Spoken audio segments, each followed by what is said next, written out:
Hello everyone, welcome to Everything Arsenal. We have already gotten 3 new signings this time round, nice and early. It is now time to, for a couple of weeks at least, try to get rid of some players. And in today's news, Balogun, an offer has been made for Folarin. Balogun. What's the latest on Thomas Partey, the likes of Cedric, Okonkwo, and even more. We're expecting to sell up to 10 players. The likes of Tavares and Lokonga could all leave. So let's get to the news that has come out today. So according to reports from Rai Sport, I think it's Rai Sport or Rai Sport, Inter Milan have made a 40 million euro offer to sign Arsenal striker Folarin Balogun.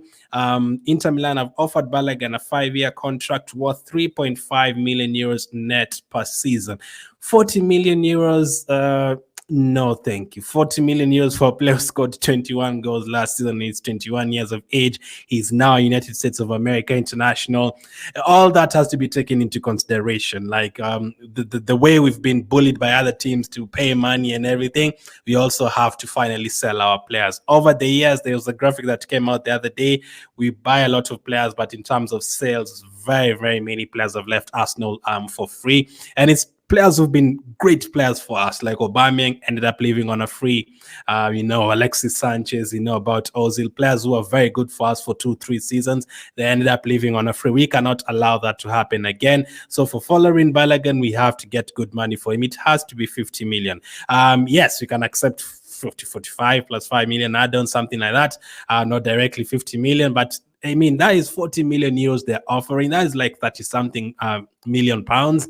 That's like 15 million or something below what Arsenal actually wants. So Balogun is a player that I'm looking at like, you know what? Mostly even the majority of the Arsenal squad, even players like Partey and all those guys, like we don't have to sell them. Like if you're not paying 50 or 60 million, we are very happy to keep them. If it was like a player like we have to sell, then that is different. You might basically have to do it. But for players like Balogun and Partey, we can keep them. If you're not offering good money, we can keep them. Even Ketty himself, if you're not offering 30, at least 35 million, if you're offering 10, 12 million, we can just keep him on the bench until our team comes and gets actually offers good money, because that's another player who signed a new contract recently. So we have to get good money for these players. Chelsea are able to get good money for the likes of Loftus-Cheek and Gallagher. We also have to do the same. To make it worse, look at how Inter Milan wanted to pay us that money. Just look at this. It's crazy. The structure of the deal could prove to be key. Inter Milan have put 40 million euros on the table for Folarin Balogun, however, would pay the fee across 5 installments. 5 installments. Now listen, we just came from paying 105 million for a player. We were trying to pay it across 5 years, and we are going to now pay it across 2 years. 105 million. Now you want to pay 40 million across 5 years? Hell no. Like, absolutely not. Like, I mean, imagine they were doing this to a team like West Ham. Never. Like 40 million across 5 years? Nope. Inter Milan have also proposed an initial loan deal containing an obligation to buy the player. So a lot to talk about there. First, that installment thing. If it was like 2 installments, fine. But 5 installments, I'm considering we need that money right now, because we just bought a 105 million player. And I think the money that we're paying right away, like in terms of the deposit or something, it's high, and you're having to clear that within 2 years. So if they're paying this across 5 years, it's not helpful. If it was 2 years, then you can divide it up with also the rice money and everything. But that 5 years is too long. Like, this is a top player who just scored 21 goals last season in around 36 games. We cannot 36 or 37 games. We cannot sell him for 40 million euros. I mean, at least you'd have offered 40 million euros like cash right away, not like in installments for 5 years, especially. No, and the second part of that, they're talking about a loan deal. Now, personally, I wouldn't want a loan deal for Balogun outside England. If he has to go out on loan, let it be an England team. If you're trying to keep him keep him for the next few years, like send him to a Premier League team, a team that is going, like, I would love him to play for a team like Brighton for a season. Maybe not West Ham, for sure, not West Ham. Usually it's a team like Brighton or West Ham. I would love him to play for a team like an Aston Villa, but I want to play a place where he'd play regularly, and Brighton and Aston Villa wouldn't really play regularly. So maybe the newly promoted teams, maybe a team like Nottingham Forest, a team like that. That is what I'm hoping Balogun gets. So outside England, I don't know, it might be helpful. He might go there and score 25 goals, and then people will be like, you know what, wow, Balogun has scored 21 goals in the French league, and now he scored another 21 goals in Italian Serie A. It could benefit us, yes, but yeah, I don't know. What would you guys do? Would you 100% keep him no matter what? Would you give him out on loan to Inter Milan, or would you take the 40 million in 5 installments? I'm sure Arsenal will reject that 100%. I don't think they're going to agree with that. And Balogun is over in USA with the team. Let's see how he does. I'm sure he will. I think he actually will start against the MLS All-Stars, maybe not against Man United and Barcelona, but you could see more of him that day. One player that you'll not see more of at all is Okonkwo, the goalkeeper, is about to leave Arsenal, according to Fabrizio Romano. It has been agreed that talented goalkeeper Arthur Okonkwo can leave Arsenal on a permanent deal this summer. His contract expires next summer. After Sturmgrass loan last season, Okonkwo is now subject of interest from clubs in England and across Europe. So, I mean, I would have loved him to stay as a third choice goalkeeper. Karl Hein is good in terms of saving penalties and stuff. I think, like, overall, I think Okonkwo could be slightly better than him. Rannason is there. He's an international goalkeeper playing for Iceland, but you know, Rannason is there. We've seen him before, not the quality that you need. And Matt Tan is a very good goalkeeper. Penalties, I saw him making an incredible save the other day. I think they were playing against, Panama or something. I think USA were playing against Panama, and he made a really, really fantastic save. So he has those qualities. I don't mind him as a second goalkeeper for sure. Okonkwo doesn't want to stay on as a third goalkeeper, so I do understand that. The only time we really saw him playing for Arsenal was at least, I think, 2 years ago when you were playing like Rangers and Hibernian over in Scotland. I think that's when we saw him. But after that, yes, he's 21 years of age.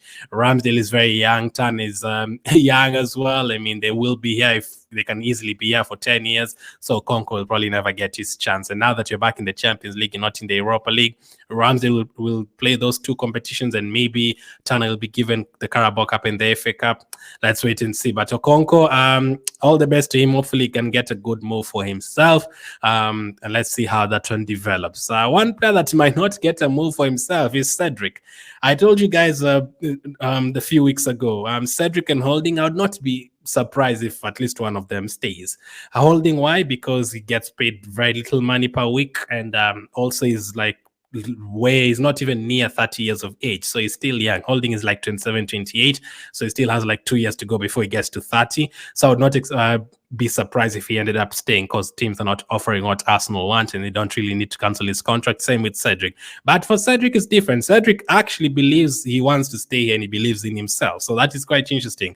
According to reports from Chris Whitley, understand Cedric Soares' omission from Arsenal's preseason trip to the US was a technical decision by Mikel Arteta. He's not close to a move away, but situation expected to develop in coming weeks. So this is from Chris Whitley, saying that Cedric was omitted because of technical reasons. But another report has come out from, I think, Ghana blog, saying Cedric wants to stay at Arsenal and fight for his position and play in the Champions League. Wow, he believes in himself. He truly believes in himself.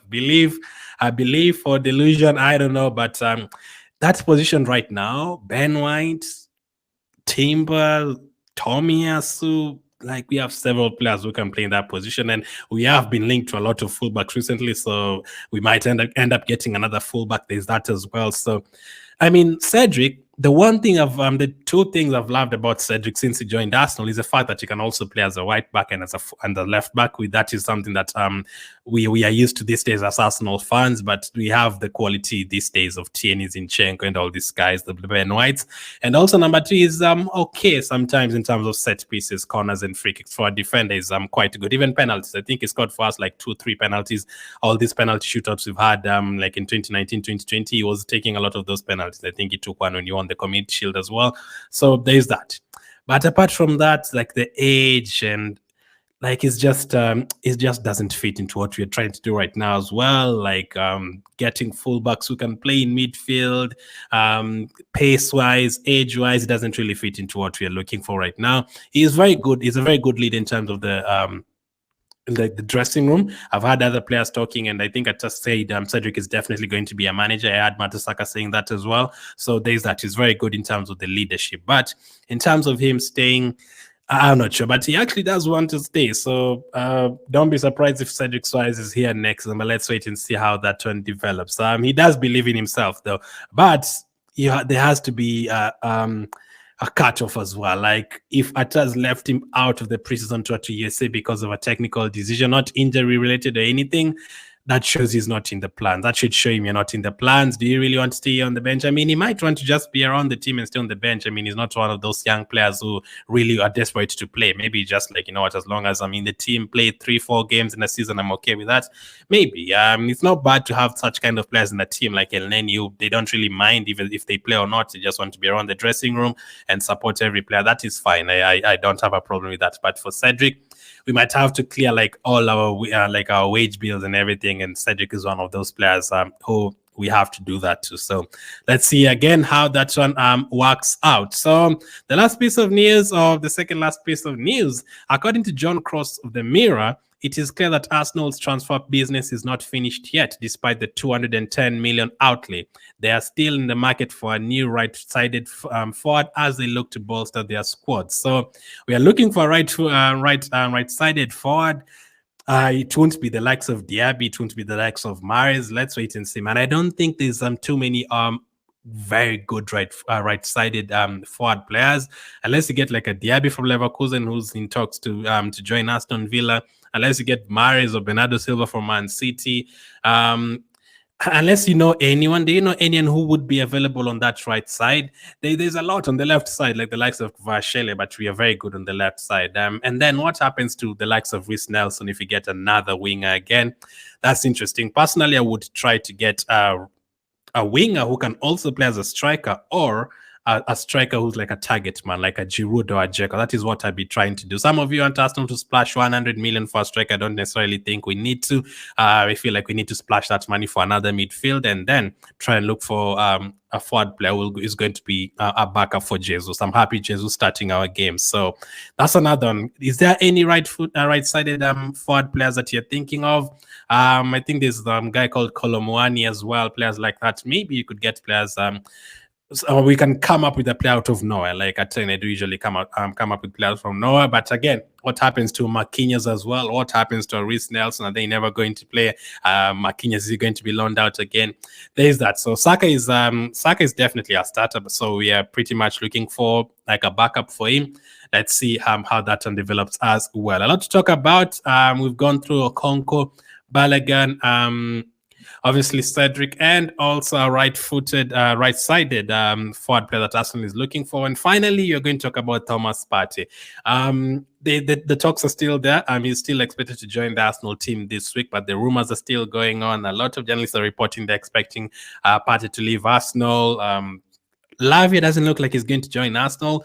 Caicedo as well, maybe not. I think it's too much money. So I still have a feeling they're going to get two midfielders, but the problem is it's not going to be the ones that you're expecting. Maybe not Lavia, maybe not Caicedo. As long as they get good midfielders, at least two of them, I think it would be okay. But Thomas Partey would be a huge loss, obviously. But the way things are going on, you start hearing this, then he's not traveling because of that, and then this, and then Arteta was not happy with how he finished the season on the pitch, and then you hear that Saudi Arabia clubs are talking to him, and then he hears agreed terms. All that is just pointing out to a transfer out. So personally, for me, in my head, he's already gone. If you put too much hope in him staying, you're going to be heartbroken. But let's hope he stays. Let's hope things change and he ends up staying. So that's the latest news for now. Thank you for watching, and I'll catch up with you guys on the next one.